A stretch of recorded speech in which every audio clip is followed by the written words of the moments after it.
Pop Douglas has impressed his new boss. That's where we start on this episode of Locked On Patriots.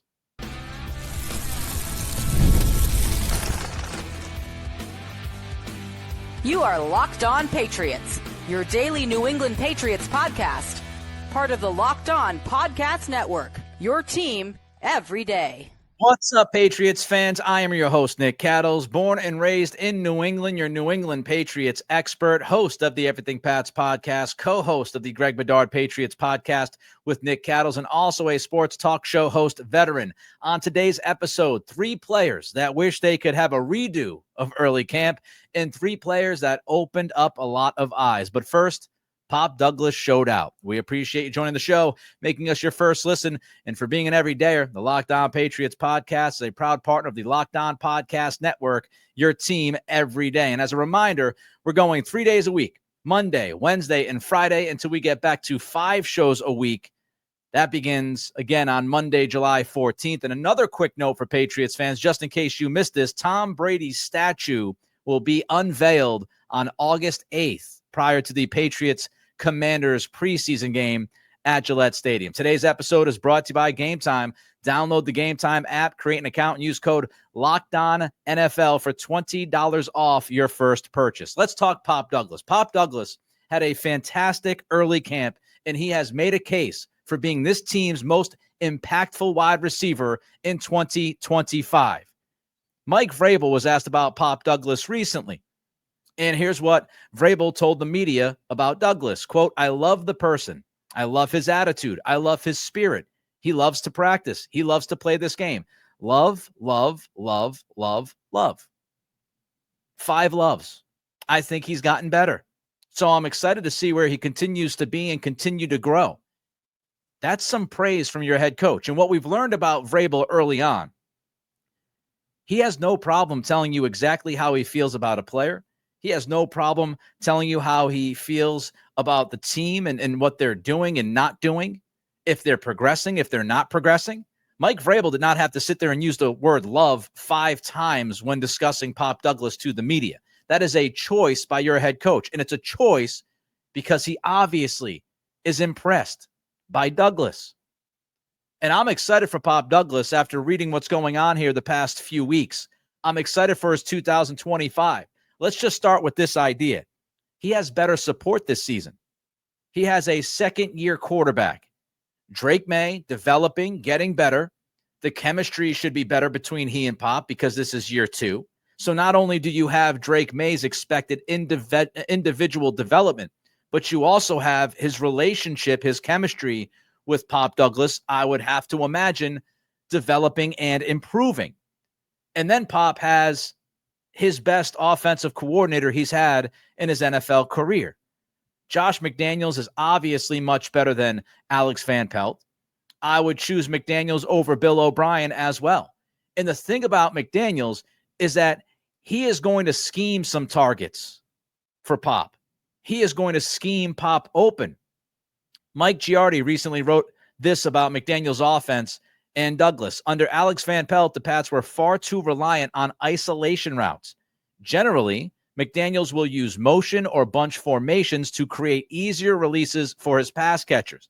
Think back to how often Jacoby Myers, not a burner or a jackrabbit, had windows open for him because of that and the optionality in his routes. This is a massive opportunity for Douglas. Taylor Kyles, CLNS, posted this. Douglas says the Patriots wide receiver cut-ups he studies feature a lot of McDaniels Z/slot prototypes, and especially Julian Edelman. Douglas, according to Kyles, is a big fan of option routes. Douglas, as we've seen throughout this early camp, OTAs and then mandatory minicamp, Douglas has received more targets as time has gone on, which tells me that Drake May's confidence is building within Pop as one of his top guys. It also tells me that Douglas is understanding both his role and the scheme of Josh McDaniels, because if he was not understanding the scheme, if he wasn't picking up what they were putting down, he wouldn't be out there as much. He wouldn't be getting more and more targets as time goes on. Josh McDaniels' system, his ability to scheme receivers open, is only going to help Pop Douglas. Then you've got Todd Downing. I know that Todd Downing never played wide receiver in the NFL.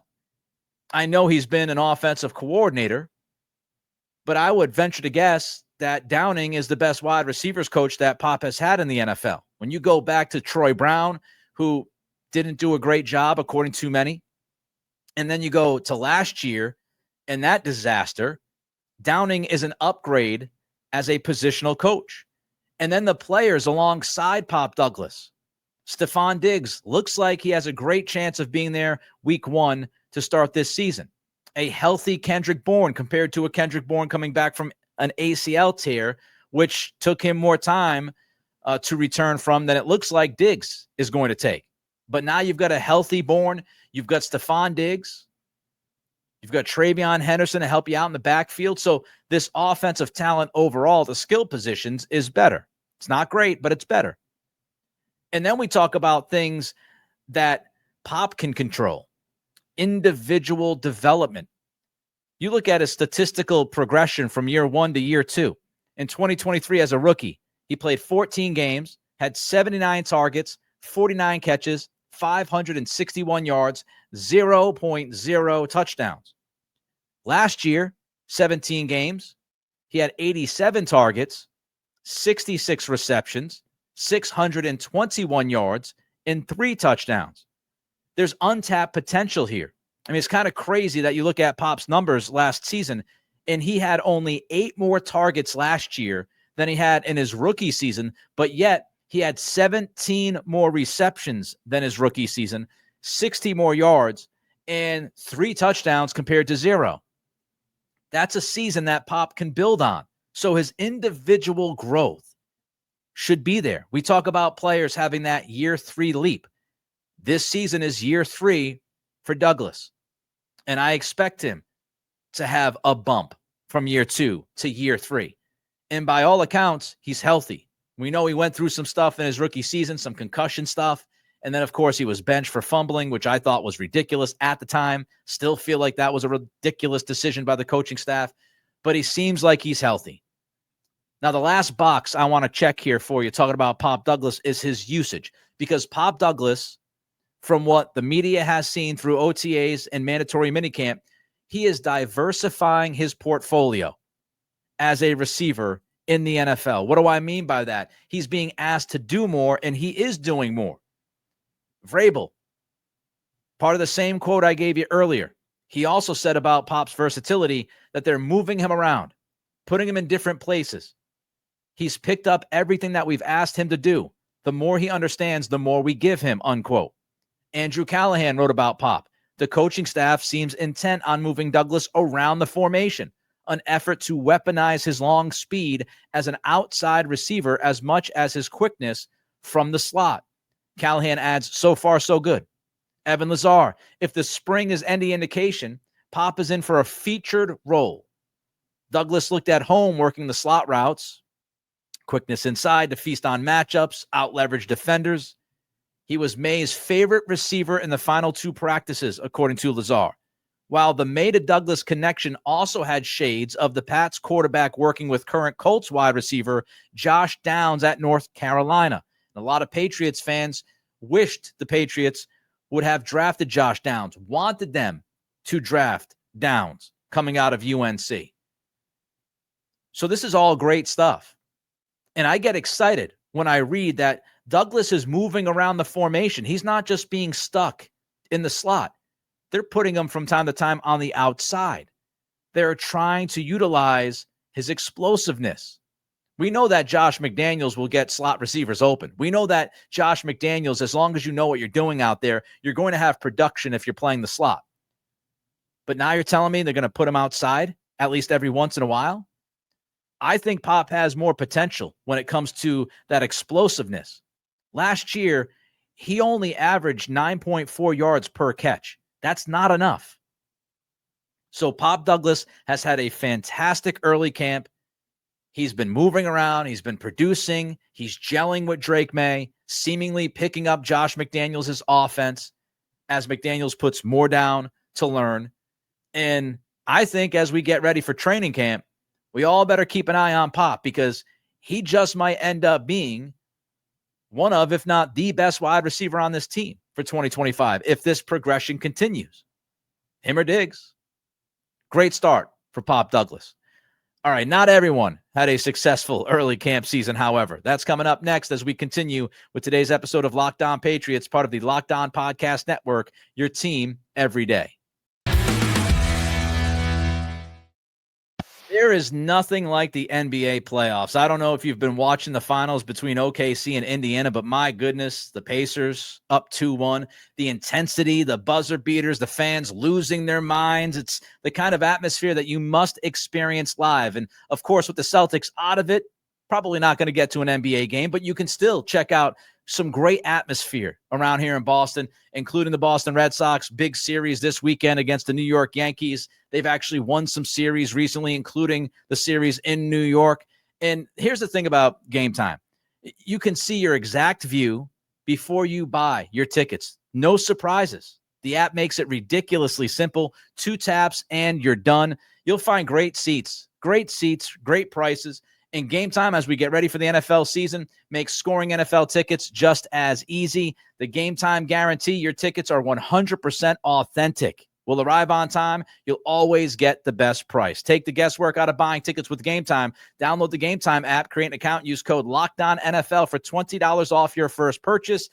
Again, create an account and redeem code LOCKEDONNFL for $20 off. Download the Game Time app today. Last minute tickets, lowest price guaranteed. There's a lot of new with the Patriots, and I know I've said that before, but when there's so much new with the coaching staff and the players, schemes, you add that fact to back-to-back 4-win seasons, and we knew going into OTAs, we knew that going into mandatory minicamp, not every single player on that field is going to thrive. As a matter of fact, not every single player on that field is going to end up surviving. Just the nature of the game. Just the nature of regime change. And so what I'm going to do now is I'm going to give you 3 downs. 3 downs from this early camp. We just talked about Pop Douglas showing out, being fantastic. I want to look at 3 downs in this segment. And then the next segment, we're going to end on a high note. We're going to give you the 3 ups. But let's start with the 3 downs. And I've got to talk about Jaheim Bell. Now, I know Jaheim Bell was not, a second-day pick. I know he wasn't a second-round pick, a first-round. I understand. But when the Patriots drafted Jaheim Bell last year, I thought they might have found a lottery ticket.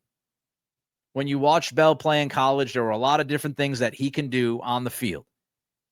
He was, a running back at times. He was an H-back at times. He was your traditional tight end. He made some plays, yards after the catch. And I looked at that, and I had some excitement about what Jaheim Bell could do during his rookie season. Now, I'm not saying catch 50 footballs, but I thought by the end of the year, by the final month, 6 weeks of the season, Jaheim Bell could come up with a couple of big plays based off of his fit with Alex Van Pelt's offense. That obviously never happened. And now we get ready for year 2 with Josh McDaniels, the new OC. In my lottery ticket take, it looks like so far you're going to throw this lottery ticket out. After you're done scratching it, you're going to end up with big fat zeros because Jaheim Bell has not been good through OTAs and minicamp. He is right now, at least, at best, the 4th tight end on this roster.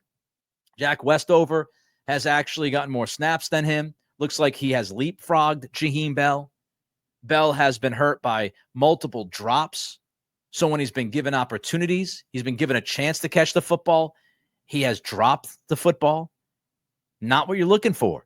And so my hope that Bell would bring some H-back versatility to not only last year's offense, but also this year's offense, because we all know that Josh McDaniels loves having a fullback type. And I thought, hey, look, Bell did not do the job last year, didn't do enough, didn't make enough impact. Maybe his second season, he would take a step forward. Maybe the McDaniels offense would be best for him because it would better utilize that versatility. But so far, it's not going well.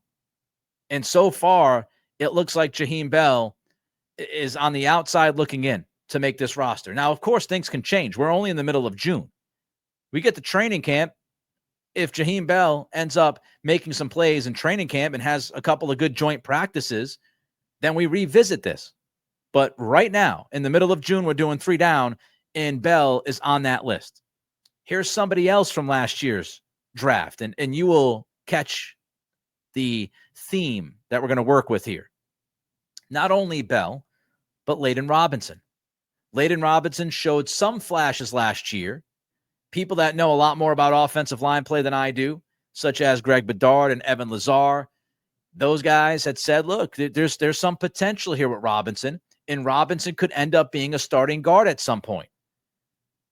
But the early camp this year, under Mike Vrabel and his coaching staff, Robinson has done nothing but tumble to the bottom of the depth chart. And when you're looking at left guard, you've got Caden Wallace out there taking some snaps. I don't think that was part of the plan. So Robinson, who I thought had a decent chance of making some headway at left guard during this left guard competition, he has been totally ineffective according to all reports. And he is now towards the bottom. He's towards the bottom of the barrel right now. Again, a lot of time to figure it out, a lot of time to make up for those mistakes. But the pre-snap penalties have continued during these practices reportedly. Some false starts from Layden Robinson. Not what you want to see. Where is the focus? Where is the focus? Where is the drive? He has no momentum right now to help out this offensive line. And you could look at it and say that the Wes Schweitzer retirement could end up being Robinson's last shot to make somebody notice him. Doesn't sound like the coaching staff is thrilled with what he's doing. Doesn't look like he's gotten much better, if better at all, according to those who have watched him. And it is absolutely, and I didn't think I would be saying this.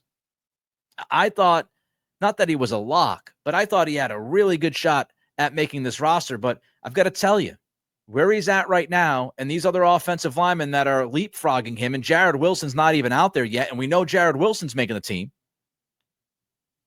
So Layden Robinson is in danger of not making this roster. And that would hurt. That would hurt because you were hoping he was going to be a young interior offensive lineman that you could maybe lean on over the next 5 or 6 years. But so far, not so good. He's got to pick it up. If he doesn't pick it up, he could be gonzo. All right, let's wrap up our 3 down with another pick from last year's draft. And there's your theme. All 3 downs from last year's draft. Not what I was hoping for. Jayvon Baker. I'm not going to go too much into this because I've talked about Baker extensively before and what he has done or not done during this early camp period. But he's been completely MIA. I think he made like 1 catch the first OTA practice. Outside of that, he has made no impact. He's not running with the 1s. He's not even really running with the 2s. He has been non-existent. And the opportunity for Baker is only going to get tougher. You've got guys coming back at that position. So while Pop Douglas is doing some damage, so to speak, during the early camp, and Efton Chisholm is making some plays, and Kendrick Bourne is making some plays, and Diggs looks like he's ahead of schedule, Baker just continues to fall back and back and back. And when you get to training camp, it's going to be even harder to try to find an opportunity to play alongside Drake May. It's going to be even harder to find an opening to make any plays. I mean, it feels like Jayvon Baker's only hope to make this roster right now is if there are injuries, and we certainly don't want those. So it is disappointing that we have not 1, not 2, but 3 second-year players who are on the down list. Not what you're looking for at all. Hopefully, Jalen Polk, when he's healthy enough, gets out there and shows some life. He's only running drills right now, and he's on the sideline with Stephon Diggs. Hopefully, he shows a little bit of potential because Jayvon Baker, it ain't looking good. So far, it ain't looking good. All right, let's end on a high note. That's enough of the garbage. That's enough of the downs.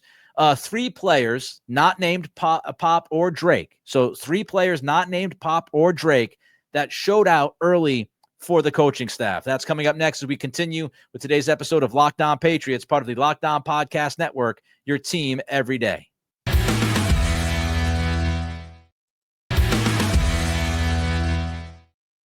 Inevitably, some people will leave comments during these June time episodes, and they'll say, Nick, what are we doing?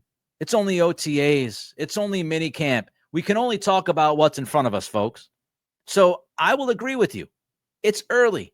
We are in the pre-training camp, the legitimate training camp. We are a month and a half or so away from actually getting to training camp on July 23rd. But we can still talk about what these players are doing. And it's still important during this phase, especially when you have a new coaching staff with a new head coach.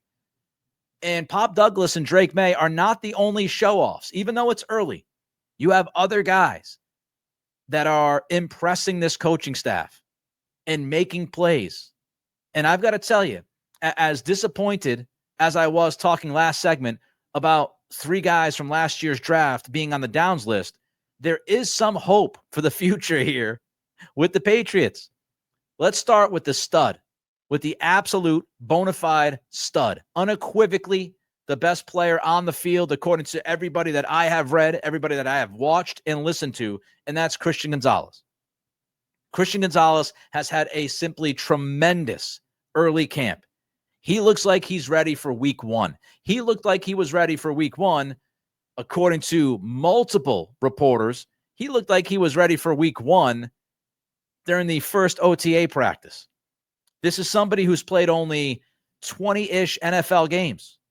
He's nowhere near through 2 full seasons as an NFL cornerback, already a second-team All-Pro, and he's been making impact plays throughout OTAs and throughout the minicamp this week. Here is Andrew Callahan writing about Christian Gonzalez. Gonzalez, as to be expected, was the best player on the field Tuesday. In addition to his interception, which was one-handed, Gonzalez throttled some of the receivers early in their routes during 11-on-11s and bottled up Pop Douglas on a couple of reps.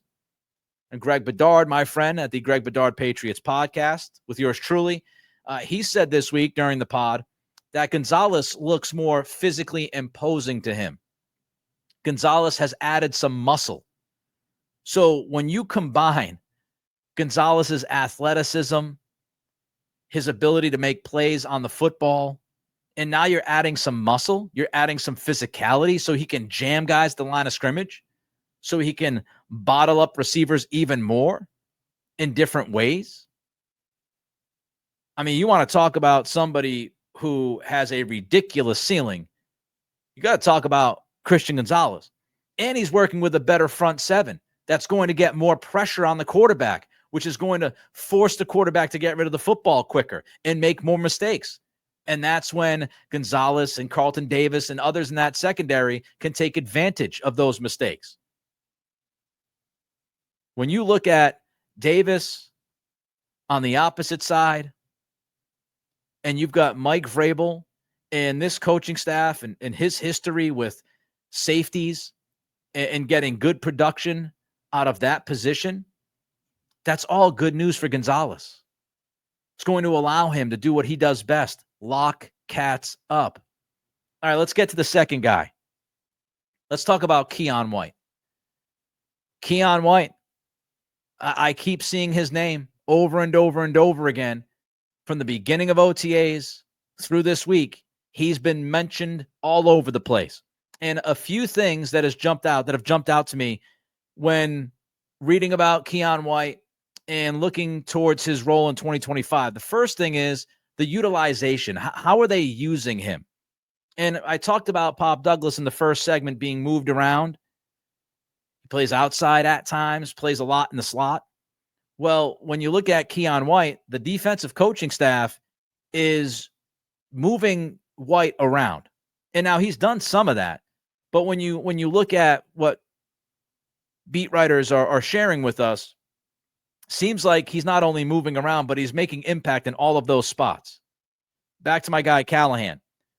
White moved into several defensive line spots and has tallied would-be sacks from outside and interior alignments.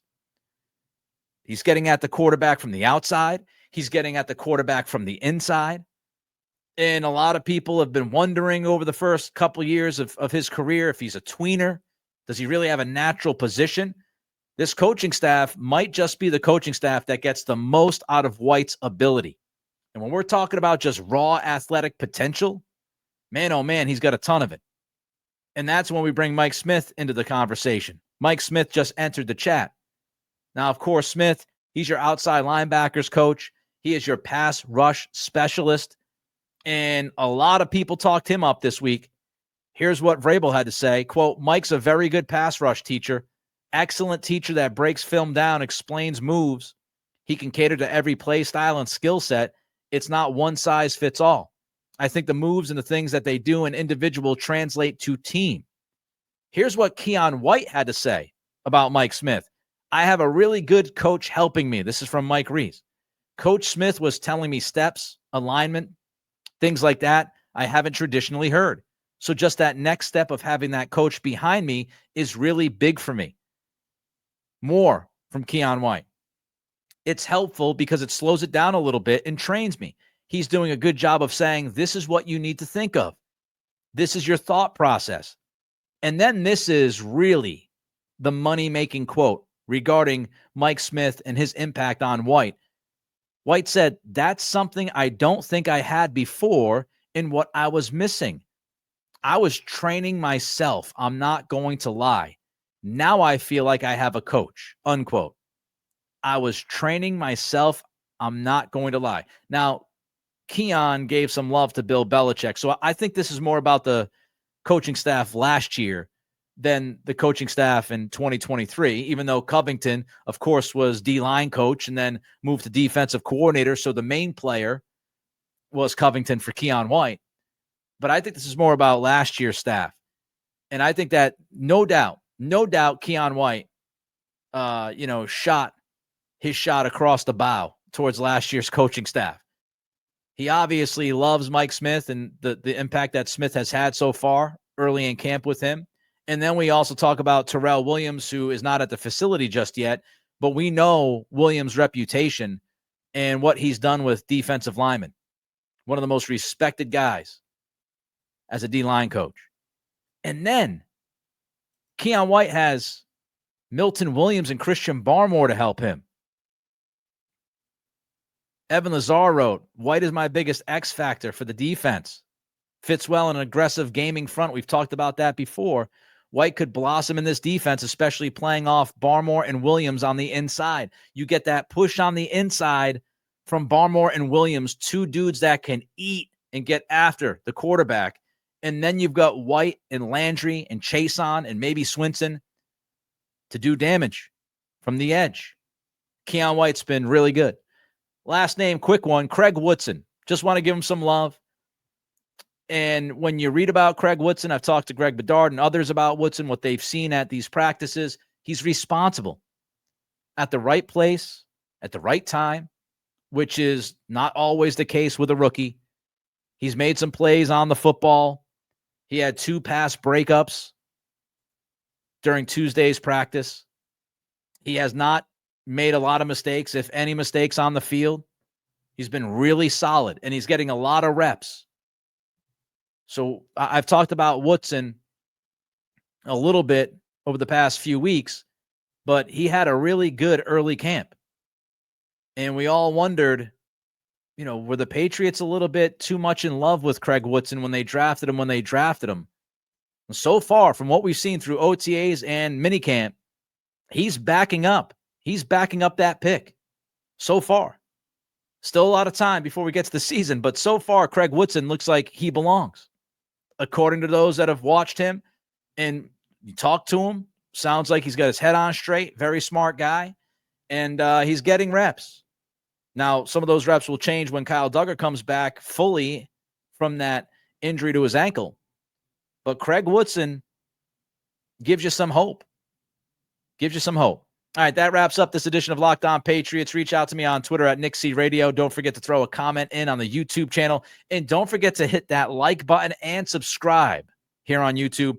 And thank you for making Locked On Patriots your first listen today. For your second listen, check out Locked On NFL Scouting. Kyle Krabs, Joe Marino will make you the most informed NFL fan this offseason. Find Locked On NFL Scouting on YouTube or wherever you listen to podcasts. Have a great weekend, and we will see you on Monday.